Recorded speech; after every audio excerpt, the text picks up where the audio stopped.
Par-delà les mers et les océans, un modeste chalet perché sur une grande montagne reculée. Dans ce cabanon habitait un homme à la mine joyeuse.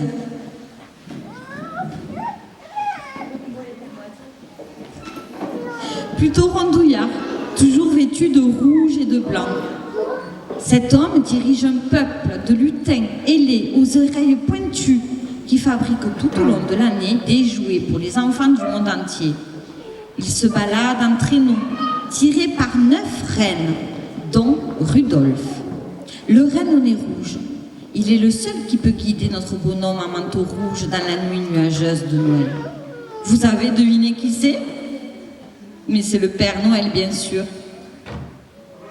Voilà une drôle d'histoire qui est arrivée au Père Noël il n'y a pas si longtemps. Un soir du 20 décembre, plus précisément, notre bon Père Noël se rendit à l'étable afin de nourrir ses rennes. Lorsqu'il entra dans le box de tempête, il n'y avait personne. Il pénétra dans celui de Flash, personne non plus. Dans le box de Comète, tout était vide. Et ainsi de suite. Il fit le tour de tous les box. Ils étaient tous vides à l'exception de celui de Rudolf. Tout le monde était rassemblé autour du petit dernier, le plus important de toute la tribu, car son museau, il y a une ampoule qui lui permet d'orienter le Père Noël dans la neige et le brouillard durant les rudes nuits d'hiver. Il devait se passer quelque chose de grave pour que tous les rennes soient rassemblés dans le box de Rudolf. Le Père Noël demanda à ses rennes de s'écarter et de le laisser passer. Ce qu'ils firent sur le champ, car ils écoutent toujours la voix de leur maître. En s'approchant du box, le Père Noël vit que Rudolf était couché, la tête tournée, pour ne pas regarder le Père Noël. Il dit au Père Noël: « Non, ne me regarde pas, j'ai trop honte, remets-moi parmi d'autres reines. Désormais, je ne te servirai plus à rien. » Le Père Noël le rassure. « Je ne ferai jamais une chose pareille. Mais pourquoi dis-tu que tu ne me serviras plus à rien? Tu es de mes reines le plus important. Non seulement tu es unique, et en plus sans toi, je ne peux pas avancer au milieu de la nuit. Et si je ne peux pas me diriger dans la nuit, je ne peux pas livrer mes cadeaux aux enfants du monde entier. » Rudolf, tout tremblant, se retourna vers le Père Noël en lui disant: « Cette année, je ne te servirai pas à grand-chose. » Une fois que Rudolf fut retourné, le Père Noël vit l'imaginable. Comment une chose pareille avait-elle pu se produire? Rudolf lui-même ne le savait pas. Il se souvenait juste que la veille, il s'était endormi avec sa lumière. Et ce matin, en se réveillant, son ampoule était éteinte. Le Père Noël retourna au chalet, fort anxieux.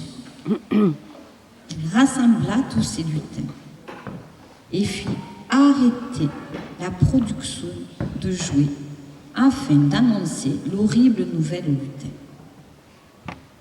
Puis, tout doucement, il attrapa son téléphone pour appeler le vétérinaire magique qui n'était pas en congé.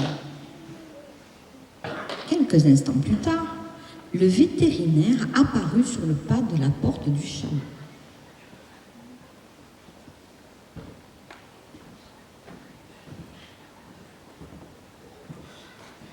Le Père Noël s'empressa de conduire le médecin auprès du malade.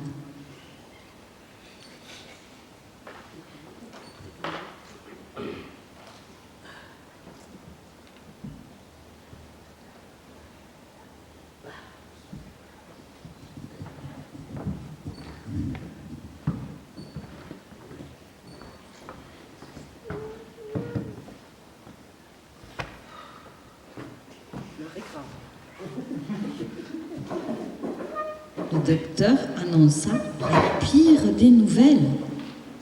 L'ampoule de Rudolf est grillée. Je ne vois que 2 solutions. Soit on change son ampoule, soit vous arrivez à trouver la pomme magique du lapin pur. Remplacer l'ampoule était une chose impossible à faire, car elle faisait partie de son corps. La seule façon de réparer cette ampoule grillée était donc de trouver ce fameux lapin pur et sa pomme. comme l'indiquait le vétérinaire. Pour cela, le Père Noël dut faire appel à ses elfes pour aller chercher ce lapin pur. Mais il y en eut peu qui osèrent se présenter pour accomplir cette mission, tant elle était importante. Le Père Noël peut se rasseoir s'il est fatigué.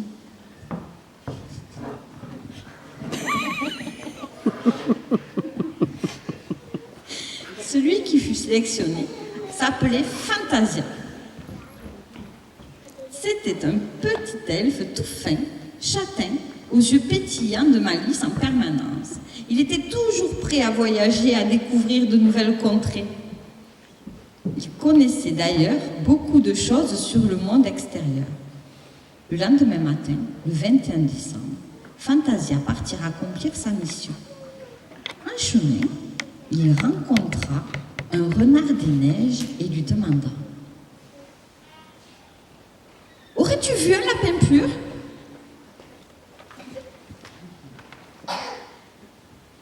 Non, mais si je le vois, je dirais que tu le cherches. En plus, je sens son odeur, donc il ne doit pas être très loin. » Fantasia remercia le petit renard et continua sa route. Après avoir marché durant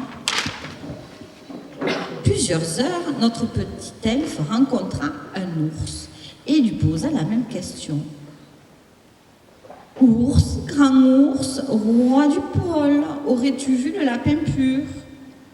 « Oui, bien sûr. On vient de discuter ensemble il y a à peu près 10 minutes. Il est parti par là, en direction du soleil couchant.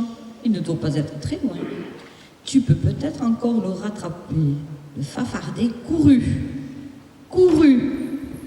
plus vite que le vent. Il parcourut tout le glacier jusqu'à en perdre haleine. Mais le lapin pur n'était pas là. Devant son échec, Fantasia perdit tout espoir de retrouver ce fameux lapin pur. Il avait un tel poids sur ses épaules. Il devait sauver l'un des reines du Père Noël. Épuisé, il s'allongea et s'endormit dans la fraîcheur glaciale de la neige. Le lendemain, Fantasia se réveilla en même temps que le soleil. En face lui apparaissaient 2 yeux. Les yeux lui dirent « Bonjour, tu vas bien ?» L'elfe ne parut pas effrayé par les 2 yeux, car il se rendit vite compte que les yeux étaient en fait ceux d'un petit lapin blanc. Fantasia, sans hésiter, demanda la boule de poil. « Es-tu le lapin pur ?»« Non, c'est mon papa, répondit le lapinou. Moi, je suis le lapin de l'espoir.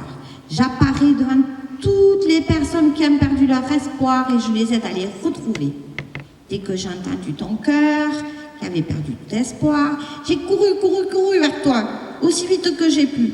Mais au fait, pourquoi as-tu perdu tout ton espoir ?»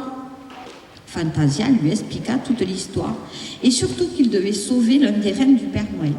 Le petit lapin ouvrit des yeux de plus en plus grands au fur et à mesure que l'elfe lui racontait son histoire. Une fois que l'elfe eut fini de raconter, la petite boule de poil lui dit « Vite, grimpe sur mon dos. Nous n'allons pas une minute à perdre. Je te conduis tout de suite chez mon papa. » Fantasia n'écoute que son cœur, grimpa sur le dos de la petite bête. Le lapin courut le plus vite possible et arriva à la tanière du lapin pur. Sur le pas du terrier, une voix grave se fit entendre. Qui va là ? C'est moi, Fantasia. Je suis un des elfes du Père Noël et je suis là car j'ai besoin de votre aide pour sauver l'un des reines, grâce à votre pomme magique. Sur un ton très méchant, la voix du fond du terrier gronda. Qu'est-ce que tu veux que ça me fasse, que tu aies parcouru tant de kilomètres pour sauver un de tes reines? Je me fiche également que tu t'appelles Fantasia. Je peux toujours te donner ma pomme, mais qu'est-ce que je vais y gagner, moi, en échange? Fantasia, surpris par la question, lui répondit « J'en sais rien, moi. Il faudrait que tu demandes à mon patron. Mais j'ai une question à te poser. Pourquoi on t'appelle lapin pur si tu es aussi méchant? Car je n'ai jamais été aimée par un être humain. Et là est mon seul et unique rêve. » Fantasia lui dit « Peut-être que si tu viens avec moi, mon patron pourra faire quelque chose pour toi. Mais en échange, je veux ta pomme magique. » Le lapin dit: oui, je l'ai toujours sur moi, mais pour la posséder, tu dois répondre à une énigme. Je suis blanche. Je suis ronde, mais pas toujours présente. Parfois je suis une moitié, parfois je suis entière, et parfois on voit de moi une tranche. Parfois je suis lumineuse, parfois je suis sombre, parfois les deux en même temps. Tout le monde a envie de marcher sur moi, mais seuls quelques chanceux l'ont fait. Vous savez qui c'est? Qui suis-je? Je te donne un jour et une nuit, dit la voix au fond du terrier. En attendant, repose-toi, car demain sera une rude journée. Le lendemain matin, le 22 décembre, avant-veille de la distribution des cadeaux, dans son chalet, le Père Noël était inquiet de ne pas revoir son elfe et de voir que l'état de Rudolf ne s'améliorait pas.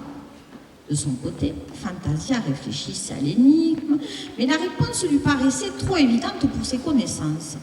Il retourna vers le lapin et il cria à l'entrée du terrier: la lune!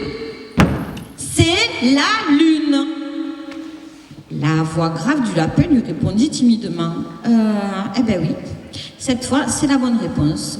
De toutes les créatures qui ont voulu s'approprier ma pomme magique, tu es le premier à trouver la bonne réponse.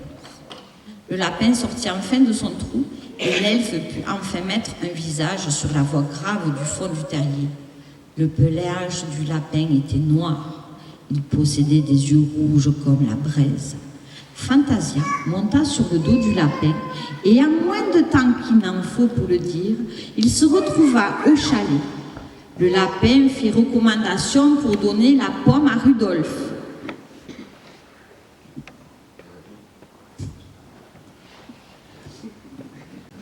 Deux quartiers de pommes par heure jusqu'aux premières lueurs du jour. Le Père Noël et l'elfe découpa la pomme en 6 morceaux. L'intérieur de celle-ci était bleu et elle sentait la menthe.